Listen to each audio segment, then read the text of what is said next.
Hi, I'm Denise, And I'm Tom. and welcome to our podcast, Because We've Been in Your Shoes. We created our podcast for you, our nonprofit colleagues. As nonprofit professionals with over 50 years of experience combined, we've led nonprofit hospitals, university programs, campaigns that have transformed cities, communities, and campuses. We're from Chicago and Detroit, and now we're in the Pacific Northwest. Our work has taken us across the country from the Midwest to Seattle, to Portland, California, and nationally. We've seen it, lived it, and have learned from it. We've all been through a lot as nonprofit professionals, and we hear you, we see you, and we understand. We know you, too, are used to wearing many hats. It can be exhausting, but we come together with the shared mission to transform the world. Because We've Been in Your Shoes is a podcast for you, us, and our entire nonprofit community, sharing and learning from one another so we can continue to innovate and unleash capacity for good. We'll hear from colleagues and peers, discuss emerging issues in the sector, and provide you with key takeaways and useful tips to support you in all you do. We believe that people and philanthropy equal possibilities. Join us on the Because We've Been in Your Shoes podcast with new topics and special guests. Hi, Tom. How are you? Hello, Denise. I am well. How are you? I'm doing pretty good. It's Good, a little good. chilly here in the Northwest. No rain, but I enjoy the crisp mornings. I'm laughing because audience, I'm in Seattle now. Denise is in Portland, so we're about three hours away. I'm not sure how many miles that is, but it's extremely sunny right now. 180, I think. Pardon me? I think about 180 miles. Oh, there you go. Okay. That's because I've gone up to Seattle more than probably most people drive down to Portland. So. Well, there you go. Well, it's extremely sunny today, but it's also cold. I got up this morning to go for coffee. That's It was right, 35 degrees. Yeah. And I like it, though. Well, I thought to myself as I'm getting my iced coffee, and I love my iced coffee. On a cold Every morning, day. iced coffee, no matter what it is. It's 35 degrees. And I thought to myself, wow, this is really cold. And I thought to myself, if I was to live Wait, the coffee was cold or the weather? The weather? Cold, Not the iced coffee. Not the iced coffee, because that's all I drink. Only occasionally I'll get regular hot coffee, a vanilla latte or something. But I like my ice, vanilla lattes, my ice. But anyway, so as I'm walking back with my iced coffee, I thought, oh, wow, it's really cold. And I thought to myself, I used to live in Chicago. 35 degrees should not be affecting me, but it really was because I'm no longer used to weather. I mean, the coldest get up here for us, let's face it. Yes, it will drop to 20 degrees every now and then, but this time it should be about 40, 50. Now it's gotten back up. I think the degrees is about 45 degrees. It's going to probably hit 50, which is the norm for us up here. But again, I thought it was kind of cold. It is chilly. I actually love it. It's a beautiful fall moving into the holiday season weather. And we have not had rain, though, in 10 days here. Yep.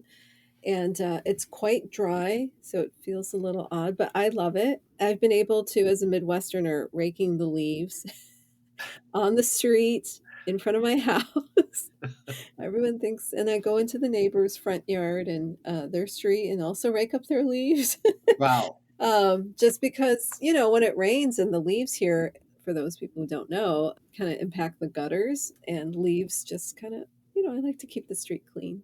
Oh yeah, and it makes everything slippery too. It does. That's the other thing.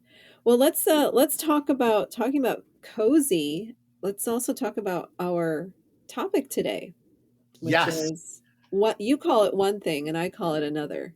Yep. So folks, I call it work-life balance. And Denise, what do you call it? Life-work balance, where you prioritize your life over work. Very, very interesting. Two different perspectives. So obviously, audience, one of the things that we are going to be talking about is work-life balance or life-work balance, however you want to term it. We're going to talk about that, just share our experience. I'm going to throw out some numbers at you as well as we're going through this. Oh, no, that's you're going to make me stumble with numbers. No, actually, I'm not. I'm just throwing out numbers in terms of some surveys I've seen, different surveys and so forth about, people in America. This is specifically America. And I'm trying to find some updated information.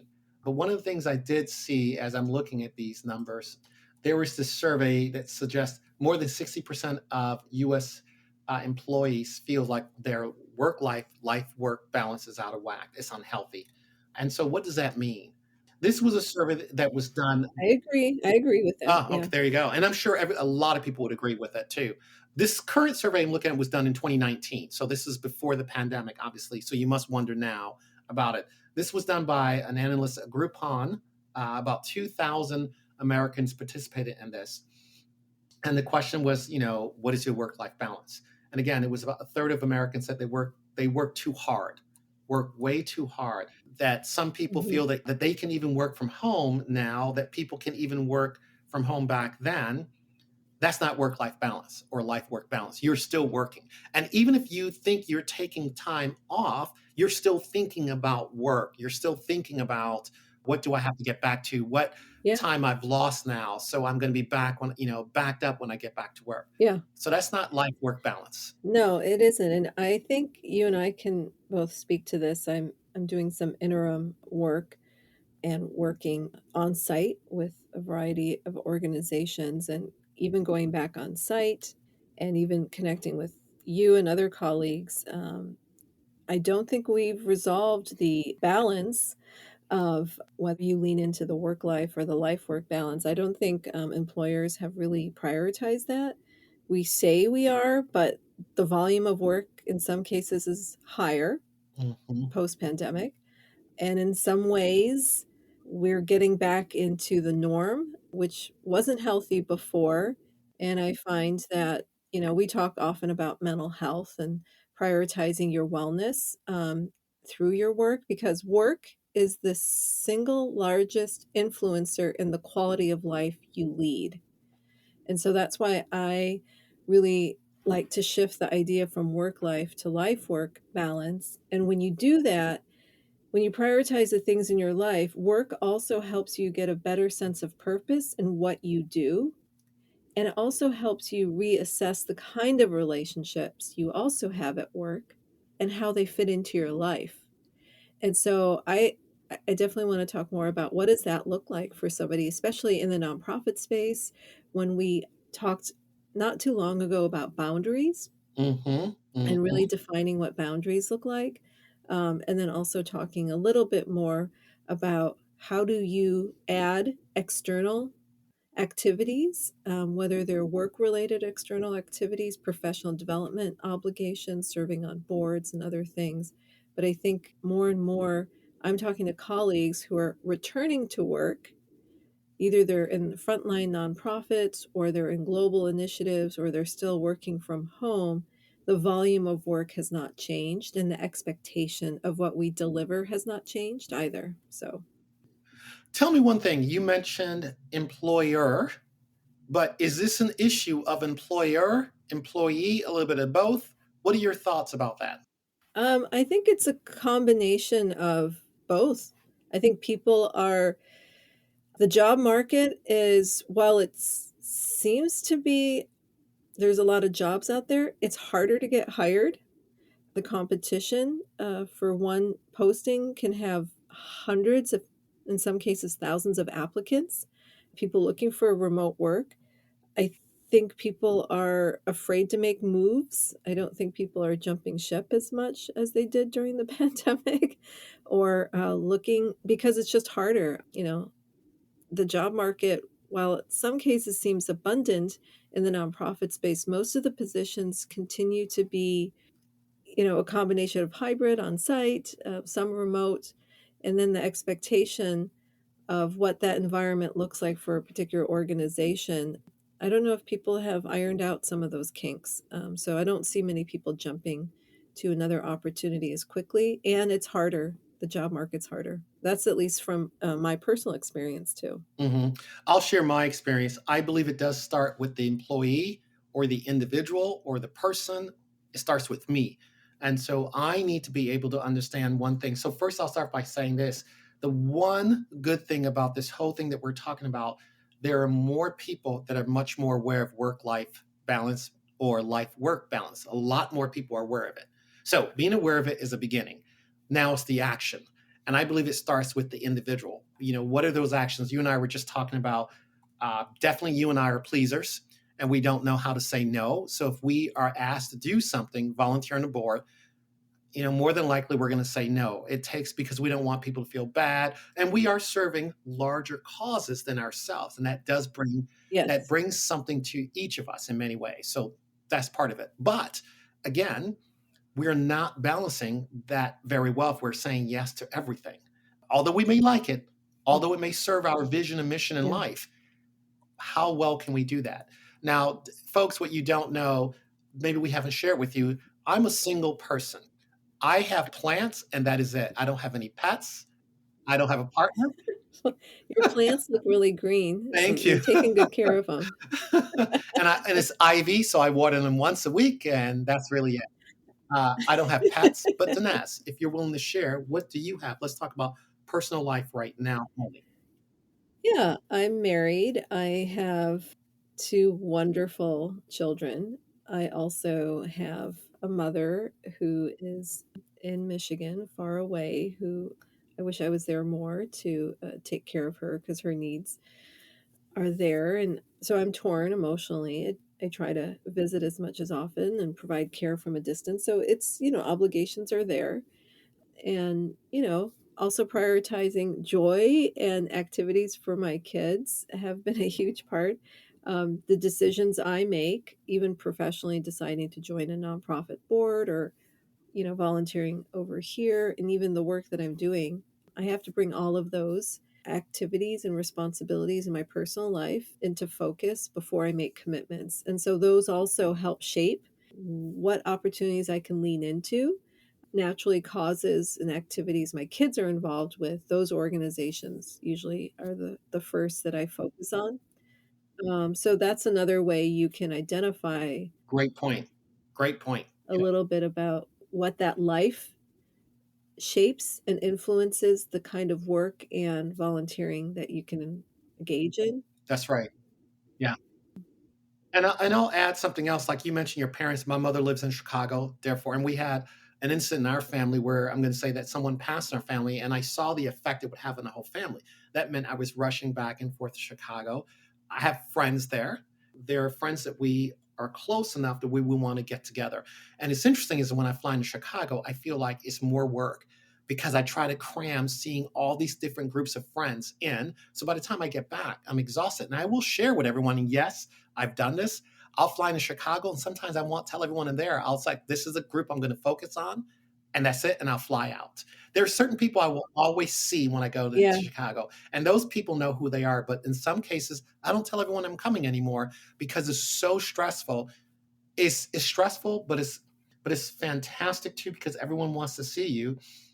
They're disappointed when you don't spend some time with you, and it puts places unneeded, I think, stress on you. So let me just say this to make yeah. sure the audience It can understand. strain the relationship Right. too. And I Yeah. want to say this to make sure, regardless if you're an individual or if you have a large family, this is not about judging. This is not saying that, oh, this individual have less, so that person should not be under the same pressure. This is not about saying if you have 2 kids versus and you have a full family. You know what I mean? This is about how each of us individually deal with this issue. Every one of us, I will say, probably have challenges in work-life balances. And I've said this earlier, it begins with us as individuals first. We cannot simply say it's because the employer or because of this organization is asking more of us. We are the ones that have the ability to say, no, I'm going to say that first. I agree with that. So I think especially, speaking to, just leaning into my experience as a woman and as a woman maybe in the C-suite or who's listening or executive director level woman who, oftentimes I've been in that moment where I'm rushing to get the kids ready to go to school. I'm rushing to respond to that text message from my boss or board member. I'm rushing to not to forget to feed the dog. And, one of the steps you can take if you want to prioritize life work balance is to, above all else, your health and your family's health and well being should always be top of mind. And so, one of the things you can do is start to shift in how you say, I don't want to have rushed mornings. So focusing on what does that look like and how do you prioritize life over work? One way would be to not look at those emails until you get into the office, maybe not respond to the text, and especially not hastily, because certain responses in haste can come off or be incorrect when you respond. So, taking some minor steps like that can start shifting from that work life balance to life work balance. Again, it doesn't mean you're not prioritizing your work as an executive or you're doing less of it. It's just looking at how does my life get strong and efficient enough where I can then make the shift and focus wholly on work and I'm wholly present in my work, and I'm also being able to also be responsive if during that time period I need to respond to family needs, kids needs, or but I think we don't do a good job of letting go and making small shifts can really move us to that life work balance. And it's not an overnight thing, but it's, a practice. And you also have this wonderful thing you say yes to adventure, which I think is very much in the life work balance mindset, Tom. So you might be a little bit more also in where I see if you're willing to say yes to adventure and seize those opportunities, those experiences make you a better professional. Those experiences you bring and those perspectives you bring into your job. And I think that's what makes the nonprofit and the fundraising space with leaders so exciting is because the more that we bring who we are makes us stronger leaders and effective in our work. I agree with that. The first thing, first, I think we have to recognize, and the article did say, first, let's recognize that we're under balance, imbalance, whatever. And you need to recognize that. But sometimes people don't know how. So years ago, I was at this retreat for work, and they brought in this exercise. Create 2 columns. The first column, write down just a quick, simple list of the things you're doing and how many hours you're working in. So it could be like, okay, there's work, I'm on this volunteer board, I'm doing this. Write down the top 10 or the top 20. And you rank them by hours. So that means write the hours next to it and move those in ranking order. So if your work spending 20 hours of work, probably Mm-hmm. more, you put that on top and you just rank them down. Don't forget to include your family in this ranking. On the second column, rank in order those things that are important to you. Obviously, family will come first, but if you're honest with yourself, what you will see the imbalance at that point. If family comes first, then the hours you should be spending with them should be up there. But what we will see, this is the imbalance. You will see work or volunteer work or something like that with the hours are going to be at the top in column 1, but those things that are important to you on column 2 will not match up. To me, that was a great exercise in It understanding is that great. my life was imbalanced. So I had to really pay attention to that. At the time when I did this was way back in this was had to be like in 2004, 2005 when I did this exercise. And at the time I thought to myself, my mother was the most important thing. My Yes, I love family that. Yeah. was second, right? Yeah. But when I looked at the balance, my family, mother, they were actually on the bottom of the second column. Yeah. So I'm like, oh my God, it just made me think to myself, I need to fix this. I need to fix this. It's still that there. I'm still taking years to do it. But it gave me the That's a great chance to look at exercise. it. Yeah, I think everyone should do that. I think that is a brilliant way to, you know, yeah, if you see where those that you hold so dear and activities or commitments you hold so dear, if you visually even see them on the bottom of a list and seeing how do you surface and get them to the top, that's also the process and the steps you need to Mhm. take to shift to that life work balance. That's a really great It was a great exercise. exercise. And then their excuses come in. Well, I'm not going to be able to do the things for my family, my friends, my mother if I don't have enough money to do it. Therefore, I need to work and make sure that I can never be challenged by work, pushed out. So I got to do this. This is important. That's the excuses begin to roll in. And I think Yeah, that's important to recognize those excuses are going to roll in. So how do you deal with that as definitely. well? Yeah. Well, I want to talk. You and I recently did a presentation, and one of the things we talked about, for nonprofit executives, it's, one thing is we talked about financial dashboards, but more and more organizations are embracing and hopefully engaging in better understanding the effects of their values and doing culture dashboards. So I think culture dashboards can contribute quite a bit to organization cultures that prioritize that life work balance for their employees, because if retention is a goal for you and you want to create benefits, altruistic benefits that really keep people engaged, involved, and really tied to the organization's vision, I think prioritizing what those values are and measuring those as an employer, how do you want to contribute to an environment where you can say people value not just the work that they're doing here, but they prioritize their family and their life as the lead in helping to sharpen and deepen our work, because our culture is around life work balance. And so I think culture dashboards are a great tool for organization leaders to also say, well, if I as a leader value my life work balance, and what does that look like, how I prioritize what happens and how I'm able to come wholly into work and be effective, I want to model that across my teams. I think culture dashboards and assessing where you're at with some of those values would be a great place to start too, from an Agreed. employer perspective. Yep. So what happens then if you work for an employer who values the bottom line? There are a lot of people out there, they value results. They value growing, right? This is such a great conversation, but you'll have to tune in to the next episode for the conclusion.